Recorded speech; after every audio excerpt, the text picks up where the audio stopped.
Hello दोस्तों, नमस्कार। मैं ओम प्रकाश सर आपको the star global YouTube channel पर स्वागत करता हूं। पिछले कक्षा में हम लोग होम साइंस जो है इसके चैप्टर 7 पढ़ रहे थे। इसका ऑब्जेक्टिव पढ़े थे 1 से 20 तक। आज जो है हम लोग आज जो है 21 से ऑब्जेक्टिव पढ़ने वाले हैं। चैप्टर 7 का नाम है अच्छे स्वास्थ्य के लिए जल और वायु, यानी प्रदूषण से संबंधित यह चैप्टर है। चलिए सभी लोग जुड़ जाइए। बहुत अच्छा। नितेश केम शॉर्ट्स। चलिए बहुत अच्छा। चलिए पहला क्वेश्चन की तरफ हम लोग बढ़ते हैं। यहाँ 21 नंबर सवाल है, प्रदूषण दो या दो से अधिक प्रकार का प्रदूषण सबसे आम होता है। कौन से दो प्रदूषण है जो सबसे ज्यादा होता है? जल प्रदूषण, ध्वनि प्रदूषण, वायु प्रदूषण, इनमें से सभी। इसका आंसर कमेंट कीजिए। चलिए इसका कौन सा आंसर सही है? चलिए बहुत अच्छा। कौन सा प्रदूषण आम रूप से ज्यादा होता है? जल प्रदूषण सबसे ज्यादा होता है। आदमी के देखिए पूरा कूड़ा कचरा फेंक देता है नदी में, और शहर का भी पूरा कचरा कहाँ चल जाता है? यानी ए नंबर जो है इसका राइट आंसर हो जाएगा। ठीक है।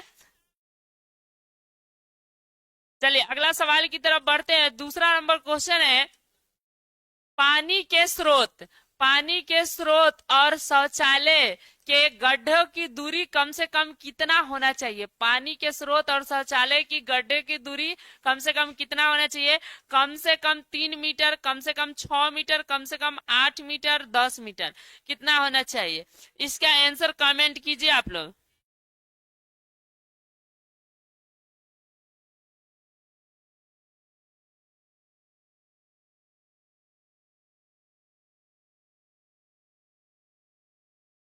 चलिए बहुत अच्छा। बहुत अच्छा। इसका राइट आंसर हो जाएगा कम से कम 10 मीटर होना चाहिए पानी के स्रोत और शौचालय की गड्ढे की दूरी, यानी डी नंबर राइट आंसर हो जाएगा। चलिए अगला सवाल की तरफ हम लोग बढ़ रहे हैं। अगला क्वेश्चन है, ठोस यानी फेंकने योग्य कचरे में क्या होता है? ठोस में क्या क्या आता है? ठोस आता है, तरल, अर्ध तरल, मिश्रण, तरल, इनमें से सभी। चलिए इसका आंसर कमेंट कीजिए। तो 23 नंबर क्वेश्चन का क्या आंसर होगा? बहुत अच्छा। के एम शॉर्ट्स। इसी में क्या है क्या कोई? अच्छा। ठीक है बहुत अच्छा। चलिए कोई बात नहीं। इसका सही आंसर हो जाएगा इनमें से सभी। ठोस कचरा कहते हैं वो, जैसे घर का कुछ हुआ जो ठोस के रूप में होता है फेंकने योग्य। इस सबको मालूम है। लोग जल में फेंक देता है। जल में नहीं फेंकना चाहिए, मिट्टी के नीचे दबा देना चाहिए। इसे प्रदूषण नहीं फैलेगा। और वैसे मिट्टी के नीचे जमाना चाहिए जहां पे बंजर हो, कि नहीं मैंने वो मिट्टी उपयोग में नहीं आता। चलिए अगला क्वेश्चन की तरफ बढ़ते हैं। अगला क्वेश्चन है, पानी का कौन सा स्रोत दूषित हो सकता है? पानी का कौन स्रोत दूषित हो जाता है? नदी, झील, कुआं, भूमिगत जल, कौन जो है दूषित हो जाता है? चलिए इसका आंसर बताइए। 23 का कितना नंबर क्वेश्चन है? 24 का।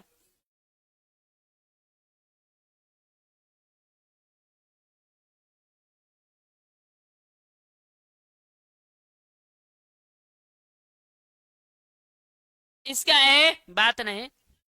चलिए इसमें जो बोलेंगे सुनाई। चलिए इसका राइट आंसर क्या हो जाएगा?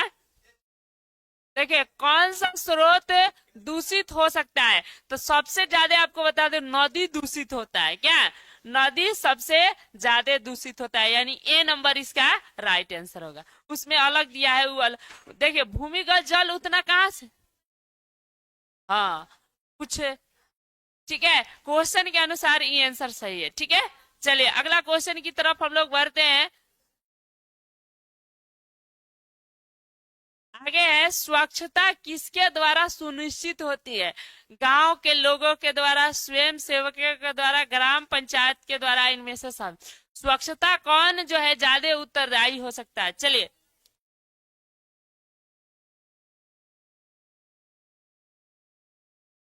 इसका आंसर बताइए। हाँ, इनमें से सभी के द्वारा क्या हो सकती है, स्वच्छता हो सकती है। देखिए, ज्यादा जो आम पब्लिक है उनको स्वच्छता पर ध्यान देना होगा। सरकार उतना खर्च रुपए करता है, लेकिन जब आम लोग स्वच्छ नहीं रहेंगे तो संभव नहीं है। ठीक है, चलिए, तो इसका डी नंबर राइट आंसर है। चलिए, बताते हैं, विदेश में जो लोग होता है, विदेश में रहता है, मालूम है, वहां कुत्ता को लेके घुमा रहा है, अगर पोटी किया तो उठा के डस्टबिन में डाल देता है, लेकिन इंडिया के आदमी करेगा, कभी भी संभव है नहीं है। समझ में आ रहा है ना? तो इसलिए जो है, सोचिए, अब वहाँ कहीं भी कोनो कचरा फैलाया है, कोई भी देखता है तो उठा के डस्टबिन में रख देता है, लेकिन अपने यहाँ तो खा के क्या करेगा, फेंक देगा, तो कहाँ से स्वच्छता हो जाएगी। चलिए, अगला क्वेश्चन की तरह है, बढ़ते हैं। 26 नंबर सवाल है, रक्त में जल कितना प्रतिशत होता है, बताना है। 90%, 80%, 70%, 60%, यानी जो ब्लड होता है उसमें कितना प्रतिशत रक्त होता है, बताइए। पहले कितना प्रतिशत रक्त में जल होता है? 90%। बिल्कुल सही है, 90% इसका राइट आंसर हो जाएगा। चलिए, बहुत अच्छा। अगला क्वेश्चन की तरफ हम लोग बढ़ते हैं। अगला क्वेश्चन है, शरीर के वजन का कितना प्रतिशत भाग जल होता है? शरीर के जो वजन है इसका कितना प्रतिशत, माने हमारे शरीर में क्या होता है, जल होता है? 80%, 50%, 65%, 70%। क्वेश्चन नंबर 27 का आंसर बताइए आप लोग। हाँ, 65%। 65% बिल्कुल राइट आंसर है। और यह जो है, इसमें सबसे ज्यादा बता दे क्या होता है, जल होता है।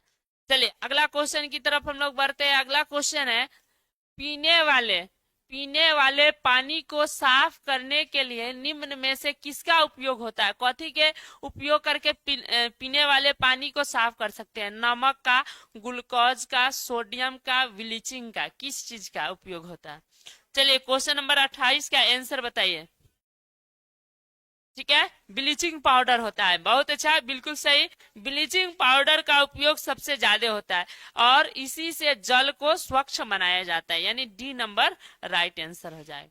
चलिए, अगला सवाल की तरफ हम लोग बढ़ते हैं। अगला क्वेश्चन है, अशुद्ध पानी पीने के लिए निम्न में कौन सी बीमारी होती है? माने खराब पानी पीने से, अशुद्ध पानी माने खराब जल पीने से कौन सी बीमारी हो सकती है? बताना है। हैजा, अतिसार के प्रतिसार लिख दिया है, अतिसार, ज्वार पीड़िका, और इनमें से सभी कौन हो सकता है?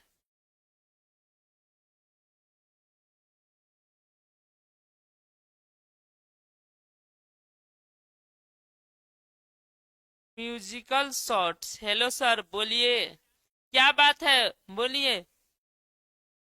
चलिए, इसका सही आंसर बताइए, इसका राइट आंसर कमेंट कीजिए। इसका हो जाएगा बाबू, सबसे ज्यादा अशुद्ध पानी से हैजा भी हो सकता है, अतिसार भी, ज्वारी, माने इनमें से सभी। डी नंबर राइट आंसर हो गया। चलिए, अगला चैप्टर, अगला क्वेश्चन की तरफ हम लोग बढ़ते हैं। अगला क्वेश्चन है, कितने प्रतिशत पानी की कमी से बच्चे की मृत्यु हो जाती है? कितना प्रतिशत कम पानी रहेगा तो बच्चे की मृत्यु हो जाएगी? 20%, 40%, 30%, 45%। क्वेश्चन नंबर 30 का आंसर बताइए।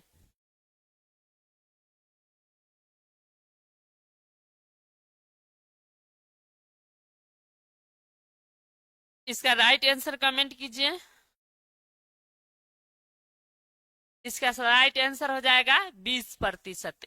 20% से कम पानी रहेगा तो बच्चे की क्या हो जाएगी, मृत्यु हो जाएगी। चलिए, अगला क्वेश्चन है, पोषण श्वसन पोषण श्वसन एवं चया उपचय में जल किस तरह मदद करता है, बताना है। ठीक है, लार ग्रंथि से निकला हुआ जल, ऊपर से पिया गया जल, भोज पदार्थ से निकला गया जल, इनमें से सभी पोषण में और शोषण में हमारे शरीर में किस तरह से जल जो है मदद करता है, बताना है। 31 का आंसर बताइए।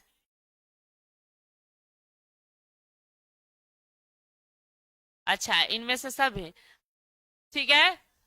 इसका भी डी नंबर सही हो जाएगा। लार ग्रंथि से जो जल जो ऊपर से हम लोग पीते हैं या भोजन, इस सभी के द्वारा जो है पाचन की क्रिया होती है। चलिए अगला क्वेश्चन की तरफ हम लोग बढ़ते हैं। अगला क्वेश्चन है, अगला क्वेश्चन है बाबू, एक व्यक्ति एक व्यक्ति के पानी पीने की आवश्यकता पर निर्भर करती है। क्या चीज पर निर्भर करती है? मौसम पर, खान पान की आदतों पर, क्रियानात्मक पर, इनमें से सभी।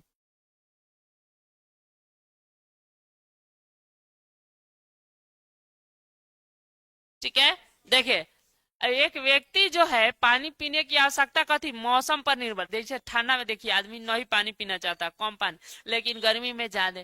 खान पान की आदतों पर भी, क्रियानात्मक पर, यानी सभी पर उसका क्या करेगा, निर्भर पानी की आवश्यकता करेगा। यानी डी नंबर राइट आंसर। चलिए अगला सवाल की तरफ बढ़ते हैं। अगला क्वेश्चन है, जल का निष्कासन नहीं होता है। कथी से जल नहीं निकलता है बताना है? गुर्दे से, फेफड़ा से, आंत से, त्वचा से, कि नहीं? गुर्दे से तो निकल के परिवहन के रूप में बाहर बाहर निकलता है। फेफड़ा से भी निकलता है ना, शुद्धिकरण होता है। त्वचा से भी पसीना के रूप में। आंत से नहीं निकलता है। सब पूछे बताइए दिए। सी नंबर इसका राइट आंसर हो जाएगा। चलिए अगला क्वेश्चन की तरफ हम लोग बढ़ते हैं। अगला है, निम्न में से कौन जल का स्रोत नहीं है? बताना है। भोजन, पेयजल, पेय पदार्थ, मिठाइयाँ। कौन नहीं है भोजन का जल का स्रोत नहीं है?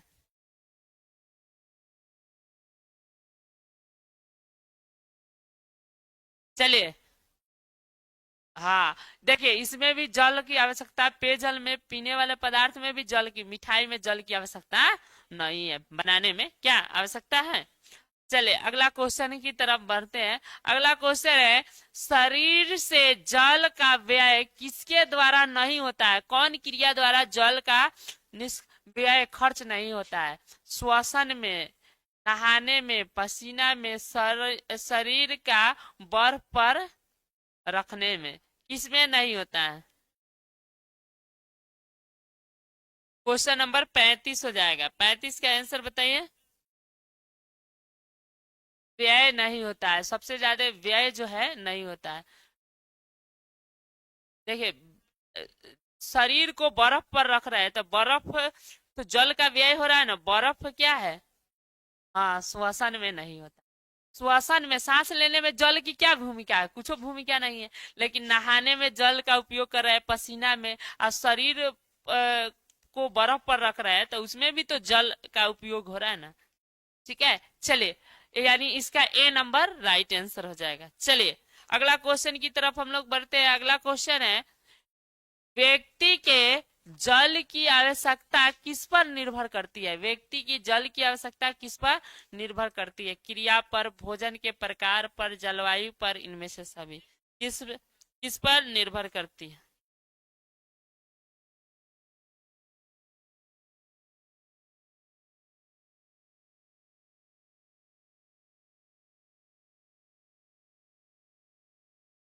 किस पर निर्भर करता है बताइए। 36 नंबर क्वेश्चन का आंसर क्या होगा आप लोग बताइए। हाँ, व्यक्ति की जल की आवश्यकता किस पर निर्भर करता है? क्रिया पर, भोजन पर, जलवायु पर, इनमें से सभी होते हैं। D number.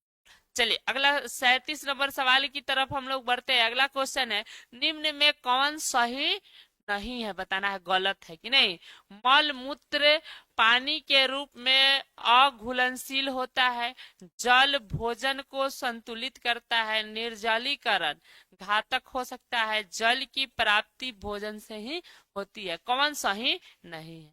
चलिए बताइए 37 नंबर का।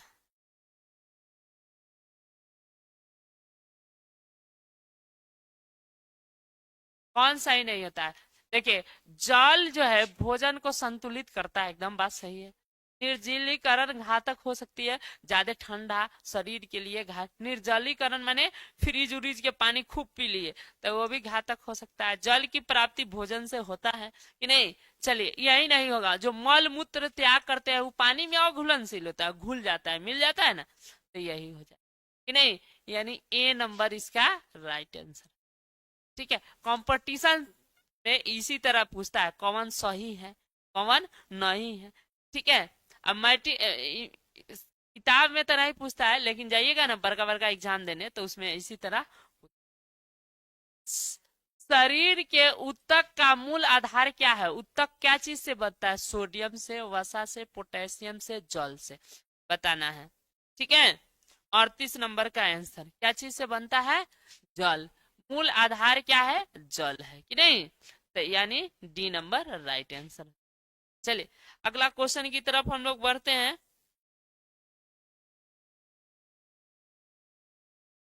मुस्कान अभी आई, बहुत अच्छा, चलिए बताइए।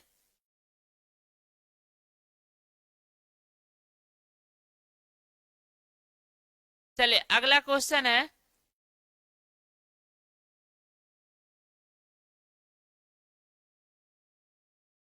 अगला क्वेश्चन है, पानी की कमी से होती है, क्या हो सकता है? रक्त कल्पता, रि, रिहाइड्रेशन, डिहाइड्रेशन, इनमें से कोई नहीं। क्या हो सकता है पानी के कमी से? कि नहीं? क्वेश्चन नंबर हो जाएगा 39 का आंसर बताइए।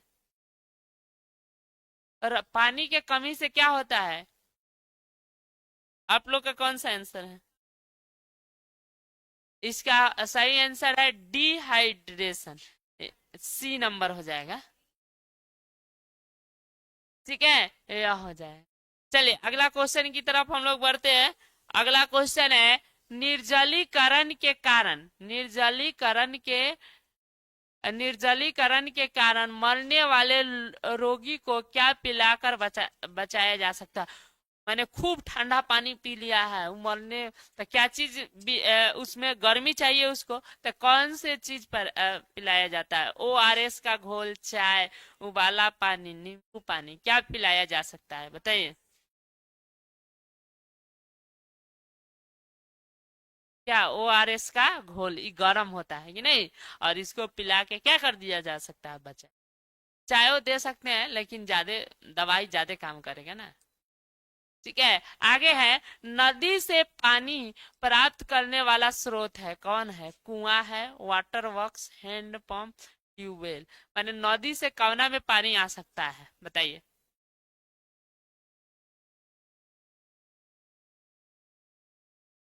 वाटर वर्क्स, हाँ, नदी से छोटा छोटा डैम बनाकर वाटर वर्क्स से। कुआं में तो वर्षा का पानी रहेगा, हैंड पंप में तो नीचे का पानी आएगा ना, ट्यूबवेल में भी नीचे का पानी आता है क्या? चलिए अगला क्वेश्चन की तरफ हम लोग बढ़ते हैं। अगला क्वेश्चन है,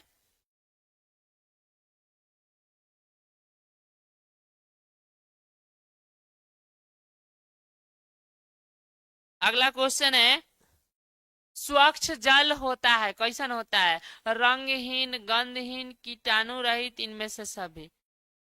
इसका कौन सा आंसर सही है बताइए? 42 का डी। ठीक है, रंगहीन कौन पानी क्या? गंधहीन, गंध भी नहीं आएगा, कीटाणु रहित, कीटाणु भी नहीं रहता, डी हो जाएगा। ठीक है, चलिए बहुत अच्छा। अगला क्वेश्चन की तरफ हम लोग बढ़ते हैं। अगला क्वेश्चन है,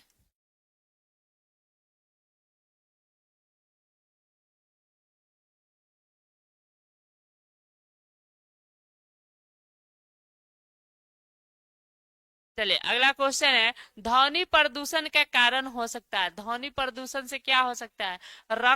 उच्च रक्तचाप, बहरापन, नींद में बाधा, उपयुक्त सभी, ये तो कल भी आया था ना। ठीक है,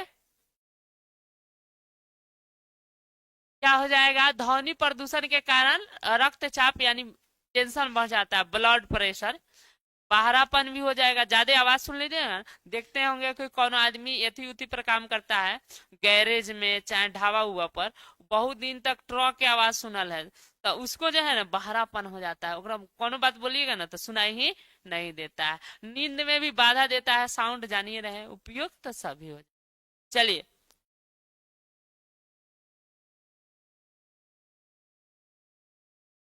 चलिए बहुत अच्छा डी। चलिए, केम शॉर्ट्स बहुत अच्छा बता रहे, चलिए अगला क्वेश्चन है। अगला क्वेश्चन है, भूरे के किस स्रोत के आंतरिक वायु प्रदूषण नहीं होता है? क्या चीज से आंतरिक?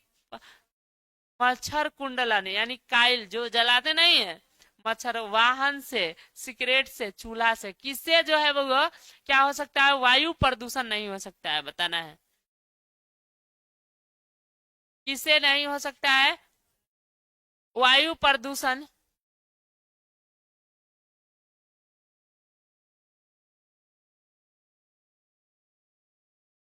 हाँ, अच्छा, कौन से वायु प्रदूषण नहीं होता है ना, बता देना है। ये घर होगा, घर के किस स्रोत से वायु प्रदूषण नहीं होता है कि नहीं? तो घर में तो इसका इस्तेमाल हो ही रहा है, इसका हो ही रहा है, इसका वाहन का नहीं है, वाहन से हो जाएगा कि नहीं? ठीक है, चले अगला क्वेश्चन की तरफ हम लोग बढ़ते हैं। अगला क्वेश्चन है, शहरी शहरी क्षेत्रों में निम्न में से कौन सी क्रियाएं दंडनीय है? मैंने कौन सी क्रिया करने पर वहां पिटाई पड़ सकती है, चाहे आप पर आरोप? खुले क्षेत्र में शौच करना, सार्वजनिक स्थल पर धूम्रपान करना, लाउड स्पीकर बजाना, इनमें से कोई नहीं। चलिए बताइए। ए खुले शौच में वहां करता है पटरी पर, जानना ही ना। चलिए आगे है, उसका भी टाइम टेबल निर्धारित है ना। सार्वजनिक स्थल पर धूम्रपान नहीं कर सकते है ना, मैंने सरकारी स्थल पर आप नशा नहीं कर सकते हैं, यह दंडनीय अपराध है, लिखा रहता है जहां जाइएगा ना वहां। बी नंबर राइट आंसर है। ठीक है, लाउड स्पीकर 10 बजे के बाद नहीं बजा सकते हैं, रात के 10 बजे तक अलाउ है कहीं भी कि नहीं? ठीक है, अगर करो, अगर बजा रहा है ना 10 बजे के बाद, उस पे कार्रवाई करना चाहते हैं तो कार्रवाई करवा सकते हैं, ठीक है, लेकिन उसे पहले। आगे है, भारत में स्वच्छ भारत अभियान किस मंत्रालय के द्वारा शुरू किया गया? कौन से मंत्रालय शुरू किया था? वातावरण एवं वन मंत्रालय, पेयजल एवं स्वच्छता मंत्रालय, ग्रामीण विकास मंत्रालय, शहरी विकास मंत्रालय? कौन सा सही है, चलिए बताइए। ऋषि ऋषभ राजकुमार, स्वागत है, बहुत अच्छा। स्टडी कॉर्नर, बहुत अच्छा, बहुत अच्छा। चलिए, बहुत अच्छा। कौन सा मंत्रालय शुरू किया था बताइए? 46 का, 46 का आपको बता दे, पेयजल और स्वच्छता मंत्रालय यानी बी नंबर राइट आंसर होगा। यही जो है शुरू किया था क्या चीज? स्वच्छ भारत मिशन योजना। चलिए अगला क्वेश्चन की तरफ हम लोग बढ़ते हैं। अगला क्वेश्चन है, बताना है आप लोग को, भारत में विश्व शौचालय दिवस किस दिन को मनाया जाता है? कौन तारीख को? लिखवाए भी है हम। 19 नवंबर, 25 जुलाई, 15 सितंबर, 2 अक्टूबर, कौन दिन मनाया जाता है शौचालय दिवस 47 का? बताइए। 19 नवंबर। हाँ, चले, ए नंबर राइट आंसर हो जाएगा। ठीक है, अगला क्वेश्चन की तरफ बढ़ते हैं। अगला क्वेश्चन है, बताना है, जल के शुद्धिकरण का तरीका है कौन सा? जल के शुद्धिकरण का तरीका है छानना, क्लोरीन का उपयोग करना, शुद्ध जल शुद्धिकरण, अंत, इनमें से सभी, कौन सा सही आंसर हो जाएगा?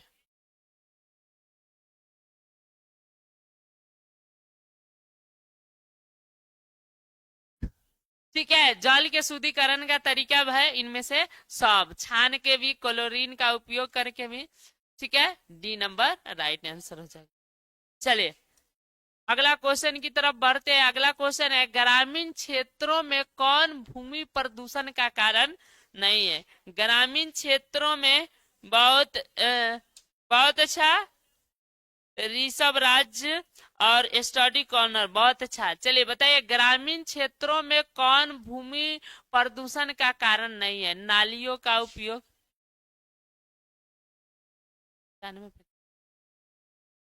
नालियों का उपयोग और खुले क्षेत्रों में मल त्याग, कीटनाशक, वनों की कटाई, कौन सा वायु माने भूमि प्रदूषण का कारण नहीं है?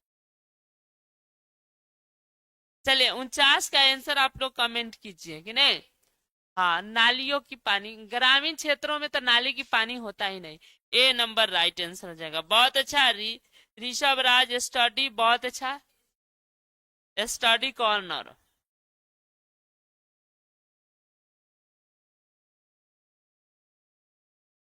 33, 15, 56।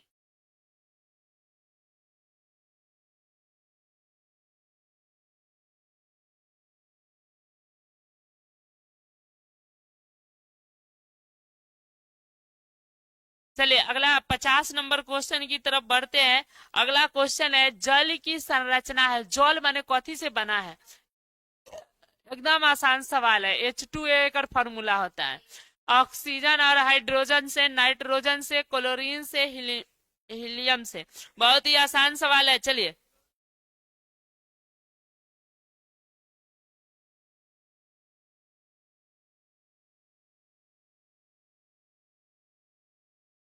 33, 15, 56।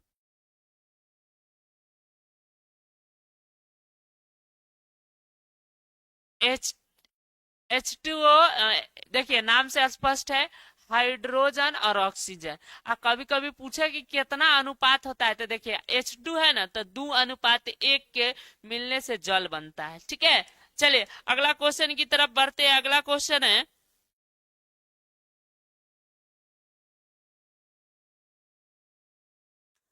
सर मेरा नाम ऋषभ राज कर है। सर मेरा नाम जो है सरस्वती और सुचिता है। अच्छा ठीक है, कोई बात नहीं। चलिए अगला क्वेश्चन की तरफ हम लोग बढ़ते हैं। चलिए अगला है ध्वनि प्रदूषण से होता है हड्डियों से संबंधित रोग, आंखों से समस्या, चर्म रोग, सुनने की समस्या। ध्वनि प्रदूषण से क्या होगा? ध्वनि प्रदूषण से। चलिए 51 का बताइए। बिल्कुल सही है, बहुत अच्छा है। सुनने की समस्या उत्पन्न हो सकता है। डी नंबर राइट आंसर है, ध्वनि प्रदूषण से। ठीक है, ज्यादा नहीं, अब कितना 10, 11, 12 गोल है। अगला क्वेश्चन है निम्न में से कौन सा पर्यावरण को नियंत्रित करने में सहायक है? कौन सा पर्यावरण के को नियंत्रित करने में सहायक होता है? फैक्ट्री से धुआं को नियंत्रित करना, सीएनजी गैस के वाहनों का प्रयोग, ज्यादातर पेड़ लगाना, इनमें से सभी। कौन सा सही आंसर हो जाएगा? ठीक है, 52 का आंसर आप लोग कमेंट कीजिए। बहुत अच्छा सुचिता सरस्वती, बहुत अच्छा। चलिए इसका सही आंसर हो जाएगा इनमें से सभी, यानी डी नंबर राइट हो जाएगा। पर्यावरण को प्रदूषित करने के लिए फैक्ट्री के धुआं को नियंत्रण, सीएनजी और अधिक से अधिक पेड़ लगाना। बहुत अच्छा स्टडी कॉर्नर, बहुत अच्छा। और सरस्वती, बहुत अच्छा। चलिए अगला क्वेश्चन की तरफ हम लोग बढ़ते हैं। अगला क्वेश्चन है स्वच्छ भारत अभियान का क्या लाभ है? बताना है स्वच्छ भारत अभियान का क्या लाभ है? स्वच्छता सुविधाओं को बढ़ाना, सफाई के प्रति लोगों को जागरूक करना, ग्रामीण क्षेत्रों में जीवन का सुधार करना, इनमें से सभी। क्वेश्चन नंबर 53 का आंसर बताइए। बहुत अच्छा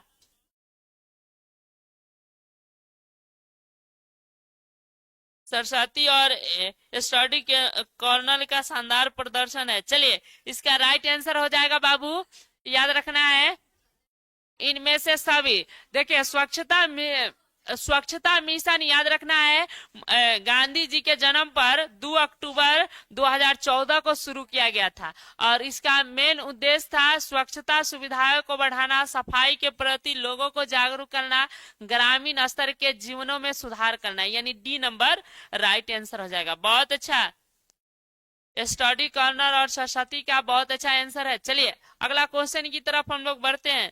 अगला क्वेश्चन है निम्न में से कौन सा गैस वायुमंडल को प्रदूषित करता है? बताना है निम्न में से कौन सा जो गैस है वह वायुमंडल को प्रदूषित करता है। बताना है ऑक्सीजन, नाइट्रोजन, कार्बन मोनोऑक्साइड, इनमें से कोई नहीं। चलिए इसका राइट आंसर बताइए 54 का। चलिए 54 का आंसर सभी लोग बताइए। इसका सही आंसर हो जाएगा बाबू कार्बन मोनोऑक्साइड। कार्बन मोनोऑक्साइड वायुमंडल को प्रदूषित करता है, नाइट्रोजन और ऑक्सीजन से नहीं होता। ठीक है, सी नंबर इसका राइट आंसर हो जाएगा। बहुत अच्छा। अगला क्वेश्चन की तरफ हम लोग बढ़ते हैं। अभी स्वच्छ भारत अभियान भारत सरकार के किस तिथि को प्रारंभ किया गया था? 2 अक्टूबर 2013, 2 अक्टूबर 2014, 2 अक्टूबर 2015, 2 अक्टूबर 2016। अभी इस क्वेश्चन का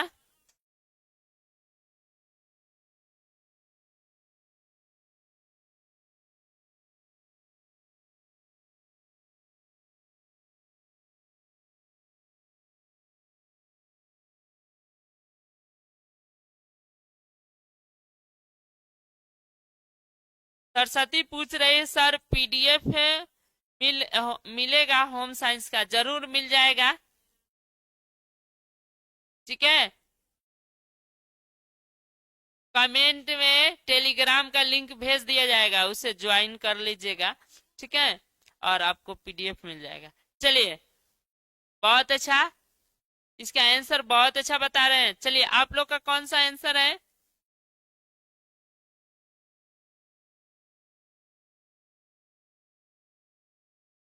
ठीक है, बहुत अच्छा। अभी हमने चर्चा भी किया था, 2 अक्टूबर 2014 को गांधी जी के जन्म दिवस पर इसको शुरू किया गया था, यानी बी नंबर राइट आंसर हो जाएगा। चलिए आगे। आ? शुरुआत नरेंद्र मोदी करवाए थे स्वच्छता मंत्रालय की ओर से। चलिए, आया नहीं था अगला क्वेश्चन में। चलिए, अगला क्वेश्चन है। बहुत अच्छा। क्या नाम है? सरस्वती और स्टडी कॉर्नर बहुत अच्छा बता रहे हैं। चलिए, अगला क्वेश्चन है। जल प्रदूषण को रोकने के लिए कौन से रासायनिक पदार्थ का प्रयोग किया जाता है? बताना है। सोडियम क्लोराइड का, कैल्शियम क्लोराइड का, पोटेशियम मेटा मेटाबाइसल्फेट का, ब्लीचिंग पाउडर का। बताना है कौन सा जल प्रदूषण को रोकने के लिए उपयोग किया जाता है। 56 नंबर क्वेश्चन का आंसर बताइए। ये भी आया था अभी कुछ देर पहले। चलिए, किसका उपयोग किया जाता है? Bleaching powder. बिल्कुल सही जवाब है, ब्लीचिंग पाउडर का इस्तेमाल किया जाता है।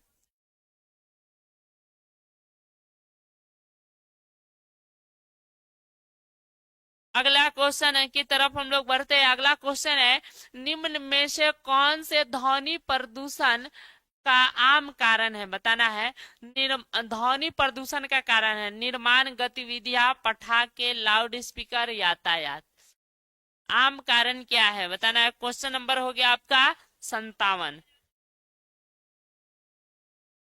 सबसे ज्यादा अगर अगर वो ध्वनि प्रदूषण होता है तो गाड़ियों के सीटी से होता है, यानी यातायात।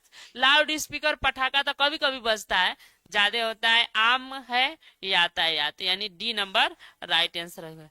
बहुत अच्छा। स्टडी कॉर्नर और सुनी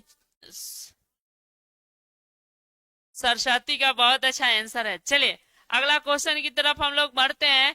अगला क्वेश्चन है, वायु प्रदूषण को कम किया जा सकता है कैसे? बताना है। सार्वजनिक परिवहन के सेवा का उपयोग करके, अधिक पेड़ लगाकर, प्लास्टिक की थैली का वजन करके, इनमें से सभी। वायु प्रदूषण को कैसे रोका जा सकता है? क्वेश्चन नंबर हो गया 58।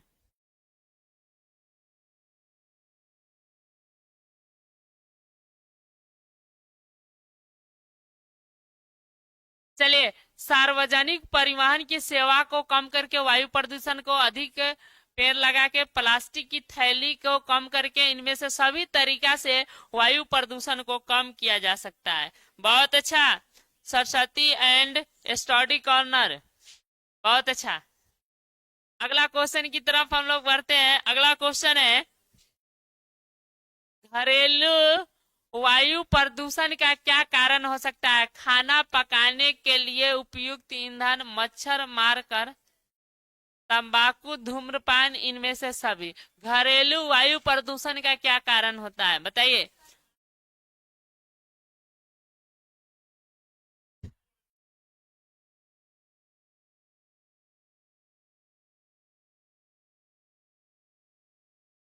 चलिए, इसका राइट आंसर हो जाएगा बाबू, इन सभी तरीकों से क्या किया जा सकता है, घरेलू वायु प्रदूषण को कम, यानी डी नंबर इसका भी राइट हो जाएगा। बहुत अच्छा,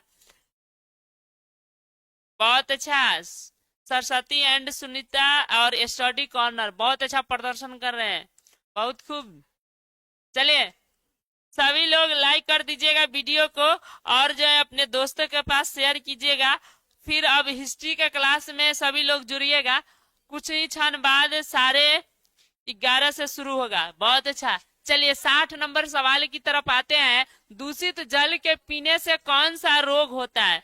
दूषित जल के पीने से कौन सा रोग हो सकता है? पीलिया, क्षय रोग, मधुमेह, मलेरिया, कौन से रोग होता है? 60 का आंसर बताइए।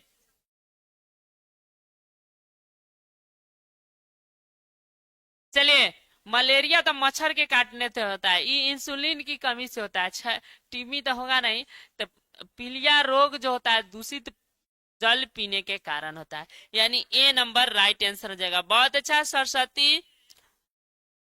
चलिए अगला क्वेश्चन की तरफ हम लोग बढ़ते हैं। अगला क्वेश्चन है, प्लास्टिक द्वारा मुख्यतः किस प्रकार का प्रदूषण होता है? बताना है। प्लास्टिक द्वारा मुख्यतः किस प्रकार का प्रदूषण होता है? भूमि का, ध्वनि का, वायु का, जल का। चलिए इसका आंसर कमेंट कीजिए। बहुत अच्छा स्टडी कॉर्नर। चलिए प्लास्टिक द्वारा सबसे ज्यादा होता है भूमि प्रदूषण, यानी ए नंबर राइट आंसर हो जाएगा। ए नंबर राइट आंसर हो जाएगा। चलिए अगला और लास्ट क्वेश्चन की तरफ हम लोग बढ़ते हैं। अगला और लास्ट सवाल है। चलिए लास्ट सवाल है, जल प्रदूषण के कारण मुख्य रूप से निम्नलिखित में कौन जिम्मेदार होता है? बताना है जल प्रदूषण के लिए कौन सा ज्यादा जिम्मेदार है? वन रोपण, तेल रिफाइनिंग, कागज कारखाना, बी और सी दोनों। चलिए इसका राइट आंसर बता दीजिए। चलिए यानी तेल, रिफाइनी और कागज, डी और बी और सी दोनों, यानी डी नंबर राइट आंसर हो जाए। कल बाबू क्लास जो है, कल ज्योग्राफी, हिस्ट्री और होम साइंस का एग्जाम है सेंटअप का, इसलिए क्लास कल बंद रहेगी। और जो है आप लोग फिर परसों हम लोग पढ़ेंगे 8 चैप्टर का ऑब्जेक्टिव, ठीक है? याद रखना है चैप्टर 7 तक हम लोग 12th होम साइंस के चैप्टर 7 तक ऑब्जेक्टिव देख चुके हैं। अब आप लोग को 8 का ऑब्जेक्टिव अगले क्लास में हम लोग को पढ़ना है। याद रखिएगा क्लास का टाइम है 10:15 से आप लोग जुड़ जाइएगा, क्लास शुरू हो जाती है, ठीक है?